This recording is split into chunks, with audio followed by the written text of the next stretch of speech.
Okay, how do teams identify strong purpose and mission? And what does that look like? Well, it's a difficult one because why is the team doing that? Why is the team looking out for a strong purpose, a strong mission? In the Agile world, we talk about self-managing teams. This idea that they can take a goal and work out how to achieve it, not what the goal is. There's other people to worry about that. They may be the product owner in the Scrum world, somebody who is responsible for exactly that. What are we doing and why are we doing it? They may be part of a larger organisation and they fit into a bigger picture, and it will be from them. But they do need it. They need a clear and compelling goal to go after. Otherwise, why bother? Okay. So who are they going to look to? Well, as I said, they're going to look outside of the team most likely to those more senior with more experience who are often setting these directions.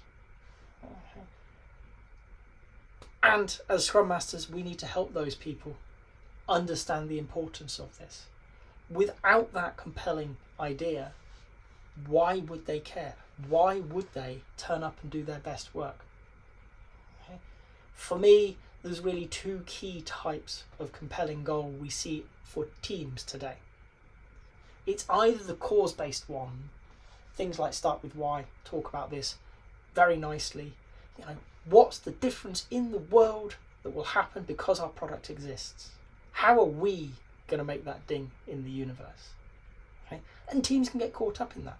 It's really incredibly powerful. It's emotional. It's evocative. Okay? I've worked in the healthcare sector, and it's really easy to do this there. Okay? You're talking about the lives you impact, lives saved, ultimately, better outcomes for doctors, for nurses, for patients, for the country, for the world at large. That's totally different when you're talking about that instead of what the product actually is, the nuts and bolts behind the scenes.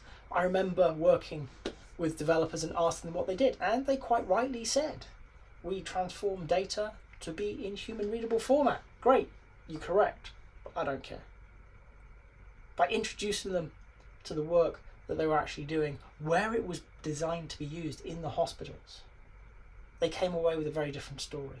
Yes, they still did the same stuff. They still translated information so that it could be consumed well. But they affected the decisions doctors and nurses made. They protected the doctors and nurses. They gave the ability for those doctors and nurses to give better outcomes to their patients. That's a reason to get up and out of bed for. So the cause-based goal becomes incredibly powerful. It's really easy to do, but not every company is cause-based. Not every product can easily capture onto that, and that's okay, because sometimes we just want to be the best. Okay, we want to be competence-based.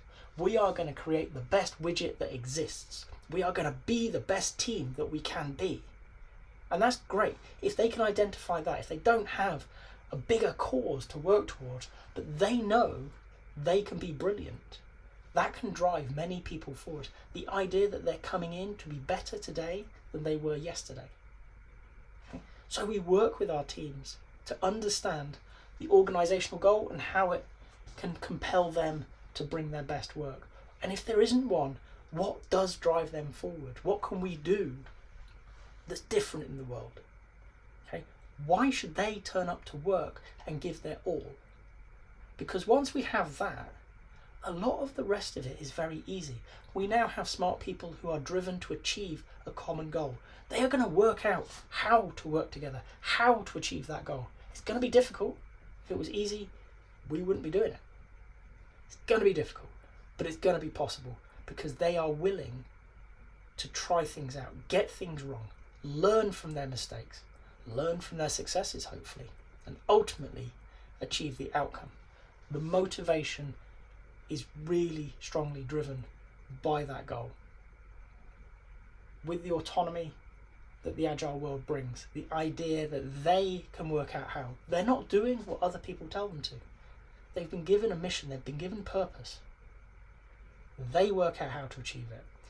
And for me, a really important part of it, this is the retrospective is in Scrum, the idea that they can continually improve, they can get better at their jobs, both individually and as a whole team, means that they're constantly looking for ways to be better, constantly looking for ways to achieve that goal quicker, to a higher standard, whatever it is that works for them.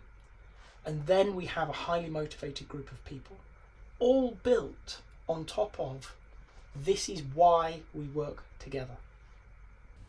If you've got to this point in the video, I hope you've enjoyed it. If so, a like would be appreciated. If you want to hear more from me, more answers to questions that maybe you've got in the Agile world, please subscribe to the channel. And if you've got a question that you really want answered, drop it in the comments. I promise we'll get around to it. Thank you.